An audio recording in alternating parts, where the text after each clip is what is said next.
Баян өндөр сумын иргэдийн төлөөлөгчдийн хурлын ээлжид 12 дугаар уралдаанаар сумын иргэдийн төлөөлөгчдийн хурлын үндсэн чиглэлийг хэрэгжүүлэх 2018 оны төлөвлөгөөний биелэлтийг 94.6% тавьдалсан.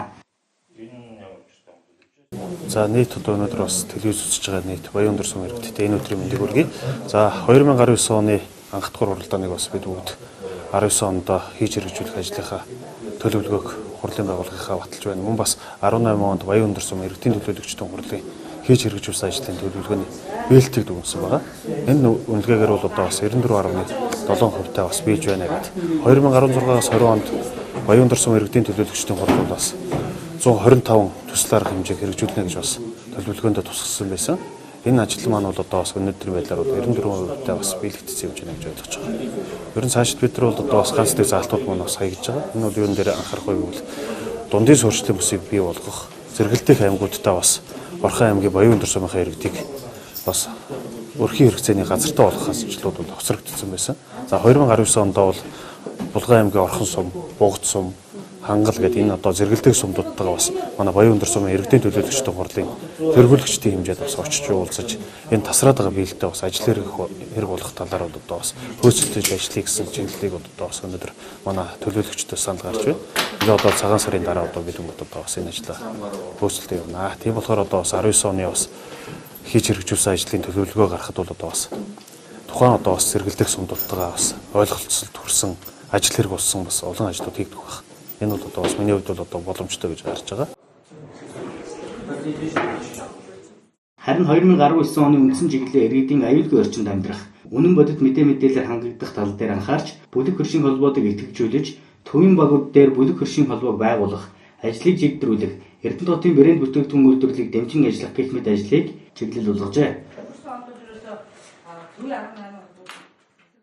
За ерөнхийдөө 2019 онд бол бид бүгд одоо сумынхаа иргэдийн төлөөлөгчдийн хурлын төлөөлөгчдийг тойрогтой ажиллах, иргэдийнхээ дуу хоолойг сонсох, хороодынхаа үйл ажиллагааг улам идэвхжүүлэх. Энэ бол одоо бас юугаараа давуу тал вэ гэвэл иргэдтэй уулзж байгаа уулзалтууд дээр бол одоо бас иргэдээс одоо олон бүтээгдэхүүн сандууд гардаг.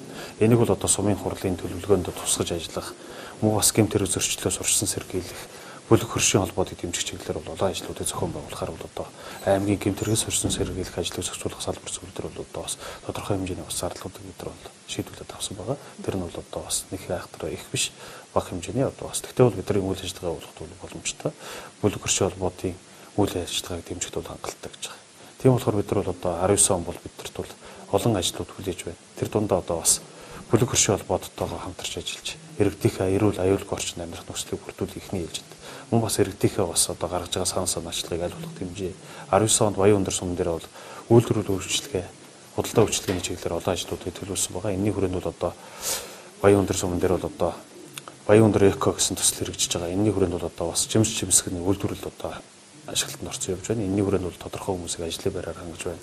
Мөн бас одоо тэжээлийн үйлдвэрийг барьсан байгаа. Энэ нь бол одоо манай Баян өндөр сум бол 2019 онд малчин багийг байгуулж байгаа. Энэ малчин баг маань байгуулагдсанаар бол мал бүхий иргэд маань эрх ашиг нь хөндөгдөх бол багасна. Мөн энэ онд Баян өндөр сумын иргэдийн төлөөлөгчдийн хурлаас ерөнхий боловсролын сургуулийн болон сургуулийн өмнөх боловсролын байгууллагын сургалтын чанарыг сайжруулах, ахмад наснуудыг дэмжих, илгээлтийн эзэд, хангалтчдын ажил үйлсийг алдаршуулах дэд хөтөлбөрүүдийг дэмжин ажиллах юм байна.